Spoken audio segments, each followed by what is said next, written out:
მუნიციპალიტეტებისთვის გამოყოფილი 400 მილიონი ლარიდან ქალაქ ზესტაფონისა და მისი ადმინისტრაციული ერთეულების ინფრასტრუქტურის მოწყობისთვის 8 მილიონ ლარზე მეტია გათვალისწინებული. იმასთან დაკავშირებით, თუ რა პროექტები უნდა დაფინანსდეს ამ მოცულობის თანხით, ზესტაფონის საკრებულოს დეპუტატები შეიკრიბნენ და ეკონომიკისა და ქონების მართვის საკითხთა კომისიის თავმჯდომარის მოსმენის შემდეგ გადაწყვეტილებაც მიიღეს. კახა გოქაძის ინფორმაციით, გათვალისწინებულია 100-მდე სხვადასხვა მასშტაბის პროექტის განხორციელება სხვადასხვა ლოკაციებზე. მათ შორის არის გზების, საყრდენი კედლების, სანიაღური არხების, გარე განათების და სხვა პროექტების განხორციელება. ჯამში 100-მდე პროექტია მოწონებული. მოგახსენებთ, რომ მე გავიტანე საკრებულოს ხდომაზე ის მოწონებები, რომელიც აუცილებელია მოიწონოს საკრებულომ, როდესაც რეგიონალური განვითარების ფონდი გაფინანსებს ადგილობრივი ბიუჯეტის გარეშე. ეს დაფინანსება შეადგენს 8,111,000 ლარს, რომელიც გადაწყვეტა სხვადასხვა იმ პროექტებზე, რომლებიც მივიჩნიეთ პრიორიტეტად, ასე ვთქვათ, სოფლების მიხედვით განაწილდა ეს თანხა და აქ წარმოდგენილია მთელი რიგი ჩაბანათვალი, რომელიც მოიცავს ამ პროექტების ღირებულებას, სადღაც უნდა გაკეთდეს, როგორ არის და ასე რომ ეს საკითხი იყო ძირითადი საკითხი საკრებულოზე. ხოლო რაც შეეხება ინფორმირებული რომ იყოთ უფრო თქვენ, როდესაც რეგიონალური განვითარების ფონდი ჩვენ ამას გაფინანსებს დამატებითი შემოსავლით, ამას აუცილებლად სჭირდება მოწონება საკრებულოს. ეხლა ვერ ვიტყვით რომ ეს ყველა პროექტი დღეს და ხვალ გაკეთდება, მაგრამ ეს არის ის მოწონებული პროექტები, რომელიც შეიძლება განხორციელდეს შემდგომ თქვათ წელსაც, მომავალ წელსაც და აქ შეიძლება თუ რაღაც აუცილებლობა იქნა ადგილობრივმა ბიუჯეტმაც გააკეთოს ეს, მაგრამ როცა ადგილობრივი ბიუჯეტი ამას ვერ აკეთებს, მაშინ აუცილებელია რომ საკრებულო მოიწონოს აღნიშნული პროექტები. ჩვენ არ ვცვლით პოზიციას, ეს არის ერთობლივად მიღებული გადაწყვეტილება. 7 პარტია არის ჩვენი ამ გადაწყვეტილების თანაზიარი. ამბობს ერთიანი ნაციონალური მოძრაობის ფრაქციის თავმჯდომარე სპექტრიდან. დავით ფერაძის განცხადებით ოპოზიციურ პარტიებს, რომლებიც თვითმმართველობის არჩევნებში მონაწილეობას თანხმდებიან, თავიანთ გადაწყვეტილებაზე პასუხის გაცემა 4 ოქტომბრის შემდეგ მოუწევთ. ჩვენი პოზიცია არ იცვლება, რა თქმა უნდა, ეს გადაწყვეტილება მივიღეთ ერთობლივად მთელი საქართველოს მასშტაბით, ყველა საკრებულოს წევრი შევიკრიბეთ თბილისში და უარი უთხარით ამ არჩევნებს, ანუ თვითმმართველობის არჩევნებს. ძირითადად და ჩვენ გვაქვს იმის იმედი, რომ ხალხის იმედი 4 ოქტომბერს გამოვა არა არჩევნებზე, არამედ ძირითადად ამ ხელისუფლების მშვიდობიანი ცვლილებებისათვის. ეს არის ჩვენი ძირითადი ამოცანა დღესდღეობით.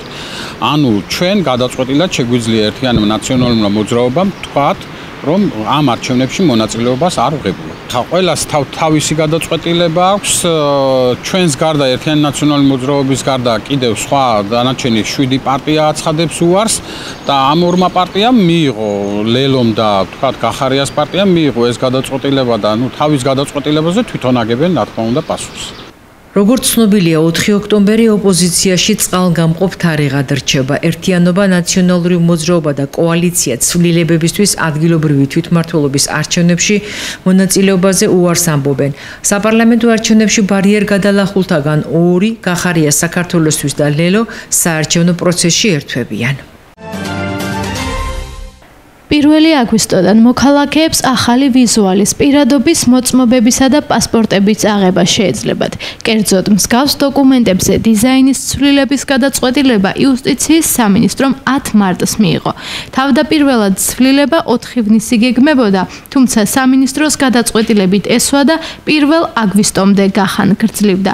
იუსტიციის სამინისტროს საბოლოო გადაწყვეტილებით 1 აგვისტოდან განახლებული დიზაინის პირადობის ელექტრონული მოწმობის, ბიომეტრიული პასპორტის, ბიომეტრიული დიპლომატიური პასპორტისა და ბიომეტრიული სამსახურებრივი პასპორტის, დროებითი და მუდმივი ბინადრობის ელექტრონული მოწმობების, აგრეთვე დროებითი საიდენტიფიკაციო ელექტრონული მოწმობების მიღება შესაძლებელი გახდება. განახლებული დოკუმენტები შეიცავს დიზაინისა და უსაფრთხოების ელემენტების განახლებულ კომპლექტს. ახალი პირადობის მოწმობა და პასპორტი მოიცავს ფორმატის, ფერის და გრაფიკული დეტალების ცვლილებას. ასევე დაემატება თანამედროვე უსაფრთხოების მექანიზმები, მათ შორის ბიომეტრიული მონაცემების დაცვის გაუმჯობესებული სისტემები. ახალი პირადობის მოწმობებზე დატანილი იქნება QR კოდი და თითის ანაბეჭდი. საქართველოს მოქალაქის ბიომეტრიულ პასპორტებთან დაკავშირებით სამინისტროს გადაწყვეტილებით ახალი დიზაინის პასპორტი და სამგზავრო დოკუმენტი უნდა შეიცავდეს შემდეგ რეკვიზიტებს: მფლობელის სახელს, გვარს, მოქალაქეობას, დაბადების თარიღს, პირად ნომერს, ფოტოსურათს, სქესს, დაბადების ადგილს, პირადი ხელმოწერის ნიმუშს, გაცემის თარიღს, მოქმედების ვადას, გამცემი ორგანოს დასახელებას, დოკუმენტის ტიპის შესახებ, მითითებას, ქვეყნის კოდს, დოკუმენტის ნომერს, დოკუმენტის წვდომის კოდს. რაც შეეხება ძველ მოწმობებს, ანუ ახალი ბრძანების ამოქმედებამდე გაცემულ შესაბამის დოკუმენტებს, ისინი იმოქმედებს კანონმდებლობით განსაზღვრული ვადით.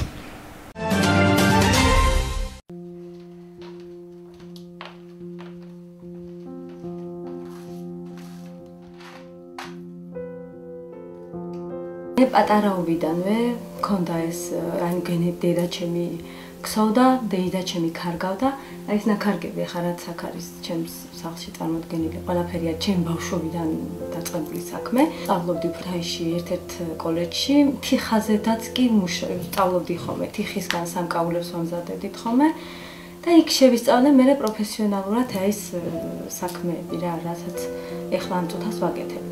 შემდეგ გავთხოვდი, დავეჯახდი და რადგან ვერ ვახერხებდი მუშაობას, ანუ რომ მუშავა საქმესთან დაკავშირებით, გადავწყვიტე რომ სახლში დამეწყო, დავიწყე სამაჯურების გაკეთებით. დაახლოებით 8 წელია უკვე ამ საქმეს ვაკეთებ. შემდეგ აბადოკების დამზადებაზე, შემდეგ ესენი ულამაზესი თმის სამაგრები, მე ბანტებს ვკერავდი სახლში. ბანტების კერვის შემდეგ აი შემოვიდა ეს ჩანთები მოდაში და დავიწყე მე ამ ჩანთების ქსოვაც. ყველა ტიპის, ყველა ასაკის ადამიანებს, ანუ ბავშვებსაც, დიდ ადამიანებსაც, ასაკიანებსაც, ანუ ხის მასალებსაც ვაკეთებ, რომ სკოლებისთვისაც რომ გამოდგება ესეთ რაღაცებს სასაჩუქრეთ. და ვცდილობ, რომ ნელ-ნელა დრო და დრო განვითარდე ამ ყველაფრით. ხმარებაზე ვარ ორიენტირებული, რა სურთ მომხმარებლებს, იმას ვაკეთებ მეც, ანუ ძირითადად ერთ მიმართულებით არა ვარ.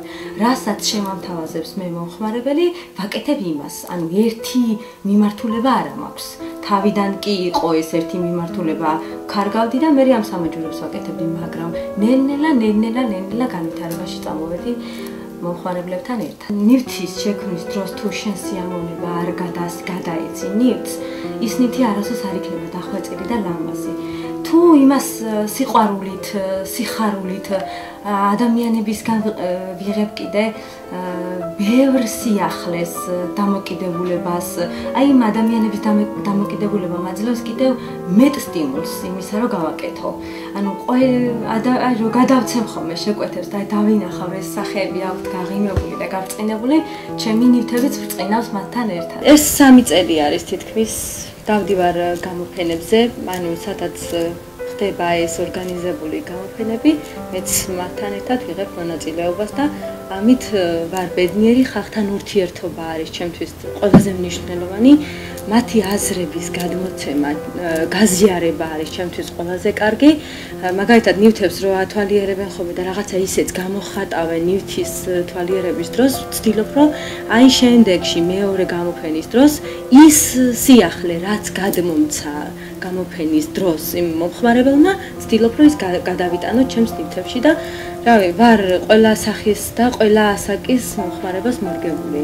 თეული ნივთის შექმნა ჩემთვის ნიშნავს ყოველ ახალ გამარჯვებას, ასე რომ ვთქვათ. ვიმარჯვებ იმ ნივთზე, ვაქსო უდიდეს სიყვარულს, ღიმილს და ბედნიერებას, რაც არ უნდა, აი მოწყენილი იყო ნივთის კეთებას რომ დაიწყებ და ეს მოწყენილობა, ეს უბედური სახე თუ ჩააქსოვე ნივთის გაკეთებას, ჩათვალე რომ ის ნივთი არც გამარჯვებას მოგიტანს და არც ბედნიერებას. ვისაც უკეთებ კიდე ნივთს რომ უნდა გადასცე შენი ენერგეტიკა, შენი სიხარული და შენი აი ეს დამოკიდებულება, რასაც გრძნობ ადამიანების მიმართ და მე ზოგადად ადამიანები მიყვარს, მათთან ურთიერთობა, მათი აზრების გათვალისწინება და მიყვარს ეს ღიმილიანი და ბედნიერი ადამიანები, რომ აი ბევრი ადამიანი მინდა იყოს ღიმილიანი და ბედნიერი, აი თუნდაც ჩემი ნივთი ანიჭებდეთ მათ ბედნიერება. ჩემი ბიზნესი ოჯახის სარჩენად, ანუ მაგრამ შემოსავლის დამატებითი წყარო არის ჩვენთვის ძალიან ისეთი კარგი, ჩემ წლებს ვსწავლობ ნაწილობრივ. მე ერთადერთი სურვილი მაქვს ის, რომ გავხსნა ჩემი სახელოსნო, სადაც ეს ყველაფერი ერთად თავმოყრილი იქნება და აი ეს დაზგა, რასაც ეხლა მე ამ წუთას სხვა ადამიანისგან ვიძენ, ეს დაზგა ზესტაფონს კონდეს რა თავისი და მინდა რომ ეს შესაძლებლობა გამიჩნდეს, რომ ნამდვილად კონდეს რა ეს მარტო მე არა, ხალხს კონდეს იმის შესაძლებლობა, რაც მოესურვებათ და რაც ენდომებათ, ამ დაზგით ყველაფერია შესაძლებელი და იმედია გამიმართლებს და ექნება ზესტაფონს ესეთი ლამაზი სახელოსნო, სადაც თვითონაც შეძლებენ ამ ნივთების გაკეთებას, ანუ აწყობას, გამზადებას და რავი, ეს დიდი გეგმები მაქვს დასახული და რამდენად გაამართლებს ეს უკვე დროის ფაქტორი.